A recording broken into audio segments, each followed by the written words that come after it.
جربيهم بعينك مغمضين وانا متاكده الا جربتيهم ما غيبقاش يخطاوكم من الدار. كيجيو لذاذين وزوينين وخفافين والاهم مفيدين، فيهم شي فوائد كثيره. بلا ما نطول عليكم نخليكم مع المقادير وكيفيه التحضير وفرجه ممتعه. على بركه الله عندي زلافه ونص ديال الدقيق، تقدروا تستعملوا اي دقيق عندكم ما يكونش غير الفرص باش يجيكم صحيين.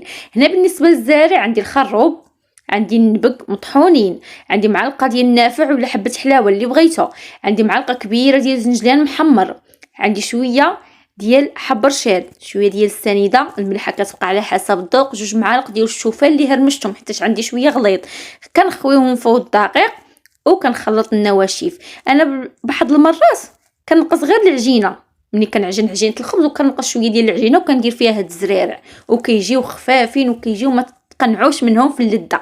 صافي كنخلط النواشف كما كتشوفوا وغادي نبداو نعجنوا. عندي واحد الكويس صغيور ديال الخميره البلديه، عندي معلقه ونص ديال الخميره ديال الخبز على حساب الجو حيت الجو دابا بارد.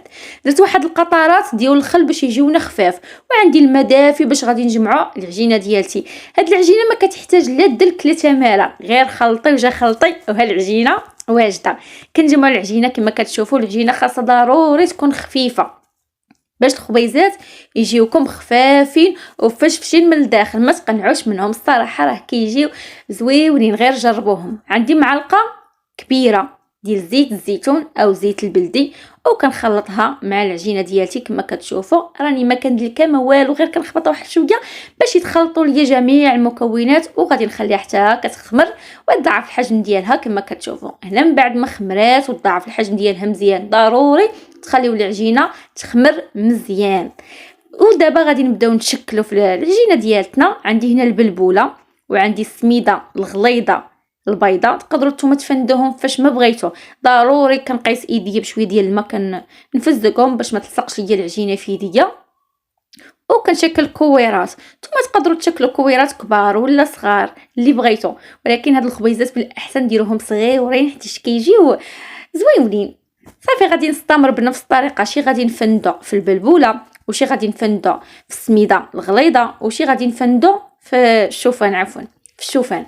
صافي من بعد ما كنشكل واحد الكميه، راه باقا عندي العجينه، راه درت تبارك الله كميه كثيره، المهم غير زلافه ونص راه لاحت لي تبارك الله الخير والبركه.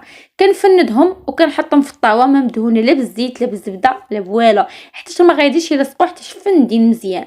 غادي نستمر بنفس الطريقه وغادي نحطهم في الطاوه كما كتشوفوا. درت واحد الكميه بالشوفان كما قلت لكم.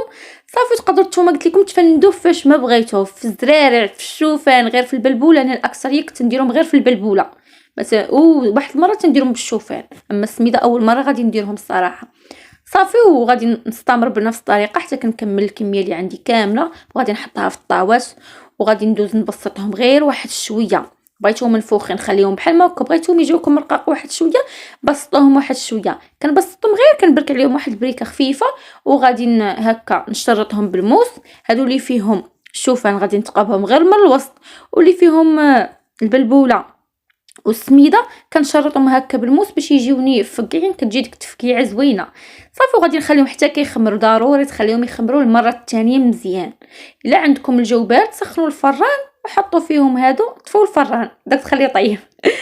صافي وكيكون هذا هو الشكل النهائي. كنتمنى يعجبوكم وتجربوهم، راه كيجيو لذاذين وغادي تحماقوا عليهم لا نتوما لا وليداتكم. بالصحه والراحه، السلام عليكم، تلاقاو في فيديو اخر ان شاء الله.